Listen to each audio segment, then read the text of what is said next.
Hey there, I've been making music full time for some years now, and if I have just 5 tips to share with you to be a better music producer, here it is all in one video. So, before we get into the details, I want to let you know that I still offer one on one private coaching, and if you're interested, you can fill out the form.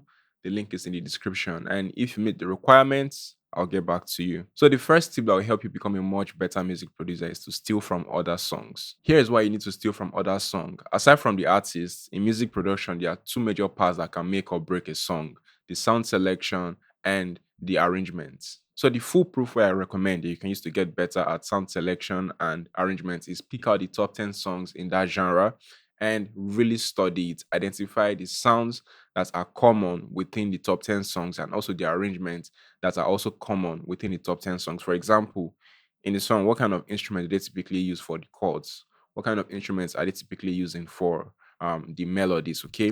And if it's the arrangement, do the verses come first? Maybe 6 out of 10 of the songs, do the verses come first? Or maybe 8 out of the 10 songs have a pre chorus. Do the vocals get stacked in the chorus, or is just a lead vocal in the chorus? Now, I'm not saying you should lose your originality, but learning from songs that have already become hits in the top 10 will surely help refine your own process to become much better. For tip number two, you need to listen to different genres of music. Do you know that some of the greatest Afrobeat songs are not even made on Afrobeat instrumentals? For example, Whiskey's Holla at Your Boy, or Two-Face Implication. And there are a lot more examples that I could cite, but for the sake of time, I'm going to keep it brief. Now, when you listen to other genres of music, it actually exposes you to different kinds of sound, different kinds of arrangement, just basically different ways of doing things, and can even inspire you to implement it in your own style, in your own genre. For example, if I listen to R&B, I can copy the chords from R&B and use it in my piano tracks or in my Afrobeat tracks, which can help me stand out to some extent.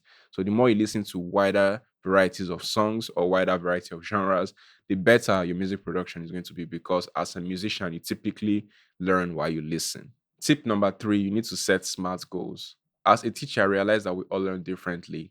And one thing that keeps us all engaged in learning is seeing results or progress. And that's why I recommend to my students to set SMART goals. SMART goals are simply specific, measurable, achievable, realistic, time bound goals. The good thing with setting SMART goals is that it keeps you consistent and very much more interested in learning. For example, instead of setting a huge goal, you can simply break it down into smaller bits. And when you complete those little bits, it's going to keep you much more interested in the process. And before you know it, you've completed that huge goal and you're on to the next.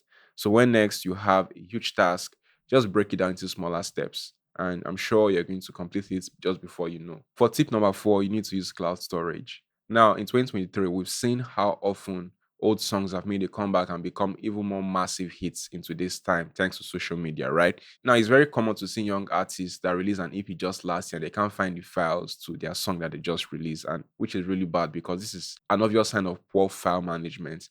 And so I highly recommend you back up your files to the cloud for two major reasons. One, is highly unlikely to get lost. Secondly, it's easily accessible regardless of the device you use, so long as you have internet connection. So when your old songs start blowing up and you have all the files, it becomes a lot easier for you to remix it and remaster it to fit the playback devices at the time. For example, about 5, 6 years ago, Dolby Atmos wasn't a thing for the general public, but now a lot of people are becoming more obsessed with Dolby Atmos, having the best sound system that can play back songs in Dolby Atmos. For tip number five, always ask why. One thing I always teach my students is always ask why. Do not be satisfied with the status quo. Always ask why to understand why things are the way they are. Do not just go with the flow, because the norm may not be what is ideal for your own journey as a musician. When you see a writing technique or a writing style become popular, ask why. When you see your favorite engineer using a plugin or a hardware unit, ask why. When you see your favorite producer using a certain sound or certain types of sounds, ask why. So instead of being random, be intentional. And you can only be intentional when you know the why behind every action. So if you found these tips I share with you helpful, hit the like button so other people can find this video and learn as well. And you can also subscribe to this channel for more tips, tricks, and tutorials. I remain Sir Classy. This is SC Tuts. Cheers.